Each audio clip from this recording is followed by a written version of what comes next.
শাপলাপুর এলাকার বিভিন্ন রাজনৈতিক নেতৃবৃন্দ এবং গণ্যমান্য ব্যক্তিবর্গ এবং আমার কৃষক ভাইয়েরা উপস্থিত আছেন, আমাদের প্রিন্ট মিডিয়ার লোকজন, সবাইকে সালাম এবং শুভেচ্ছা জানাচ্ছি। তো সারা বাংলাদেশে আমাদের সমলয় প্রদর্শনীর আওতায় প্রায় 61টি জেলায় 61টি উপজেলায় এই সমলয় প্রদর্শনী বাস্তবায়িত হচ্ছে। মহেশখালী তার মধ্যে অন্যতম। কক্সবাজার জেলায় মাত্র 2টি উপজেলায় সমলয় বাস্তবায়িত হচ্ছে, এর মধ্যে আমাদের মহেশখালী উপজেলা অন্যতম। তো এই সমলয় প্রদর্শনীর যে উদ্দেশ্য সেটা হচ্ছে যে কৃষকদের মাঝে প্রযুক্তি সম্প্রসারণ এবং হচ্ছে সমবায় একটা মনোভাব সৃষ্টি করা। আমরা জানি যে আমরা এখন হচ্ছে আধুনিকতার যুগ। আমরা যে সনাতনী পদ্ধতিতে যে চাষাবাদ করতাম সেই অনুযায়ী যদি আমরা চাষাবাদ করি তাহলে আমরা ক্ষতিগ্রস্ত হব। এই জন্য আমাদের এখন চেষ্টা করা হচ্ছে যে প্রযুক্তি জ্ঞান সম্পূর্ণভাবে প্রযুক্তির ব্যবহার করে, কৃষি যন্ত্র ব্যবহার করে কিভাবে আমাদের উৎপাদন বৃদ্ধি করা যায়, সময় এবং শ্রম কিভাবে কমানো যায় এবং উৎপাদন খরচ কিভাবে কমানো যায় এবং উৎপাদন বৃদ্ধি করা যায়, সেই লক্ষ্যে আমাদের এই যে সমবায় বাস্তবায়ন হচ্ছে। তো এখানে আমাদের প্রায় 100 জন কৃষকের মাঝে 50 একর জমিতে আমরা কৃষি অফিসের পক্ষ থেকে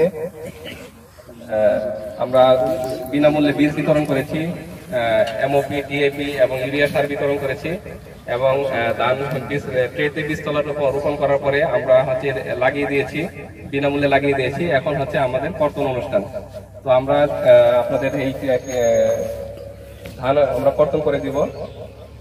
আর আমাদের জার্নিটা শুরু হয়েছে আমাদের ডিসেম্বরের 19 তারিখে আমরা এই ট্রেতে বীজতলা বপন করেছি এবং আমাদের সম্মানিত উপজেলা নির্বাহী অফিসার মহোদয় নিজে এসে আমাদের বীজ চারা রোপণের উদ্বোধন অনুষ্ঠান করেছেন। সেটা ছিল জানুয়ারি 13 তারিখ।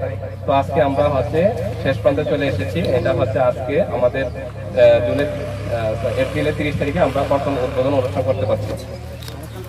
তো এই যে আমাদের আমরা সমলয় চাষাবাদের যে উদ্দেশ্যগুলা, এটা তখনই সফল হবে যখন আমরা এইভাবে আমাদের সমবায় মনোভাব আমাদের সৃষ্টি হবে। আর এবং আমরা যদি প্রযুক্তিটা আমরা যদি গ্রহণ করতে পারি তাহলে আমরা ভবিষ্যতে আমাদের কৃষি অনেক দূর এগিয়ে যাবে। তো আপনারা যারা 100 জন ছিলেন, আমার আশা থাকবে আপনারা হচ্ছে এই প্রযুক্তি জ্ঞানটা গ্রহণ করবেন, পাশাপাশি হচ্ছে আপনারা একটা সমবায় সমিতি গঠন করে আগামীতে ভবিষ্যতে আপনারা এই সনাতন পদ্ধতি বাদ দিয়ে আপনারা ট্রেতে বীজতলা বপন করবেন, রাইস ট্রান্সপ্লান্টারের মাধ্যমে চারা রোপণ করবেন এবং হচ্ছে কম্বাইন হারভেস্টারের মাধ্যমে ধান কর্তন করবেন। আমরা আশা করি যে যদি আমরা এই প্রযুক্তিগুলো ব্যবহার করি তাহলে কানি প্রতি বা বিঘা প্রতি আমাদের 4 থেকে 5 হাজার টাকা খরচ কমে যাবে এবং উৎপাদনও আপনাদের বৃদ্ধি পাবে। তো আমাদের এই সমলয় প্রদর্শনীর সাথে যারা জড়িত ছিলেন, আমাদের 2 জন উপসহকারী কৃষি কর্মকর্তা বৃন্দ সবসময় এখানে তদারকি করেছেন। আমরা উপজেলা প্রশাসনের পক্ষ থেকে অনেক সহযোগিতা পেয়েছি। উপসহকারী কৃষি কর্মকর্তা বৃন্দরা আমাদের সবসময় মাঠে থেকে তা তদারকি করেছেন। এরপরে হচ্ছে আমাদের যারা কৃষক ছিলেন সবাই সহযোগিতা করেছেন, এলাকার লোকজন আমাদেরকে সহযোগিতা করেছেন।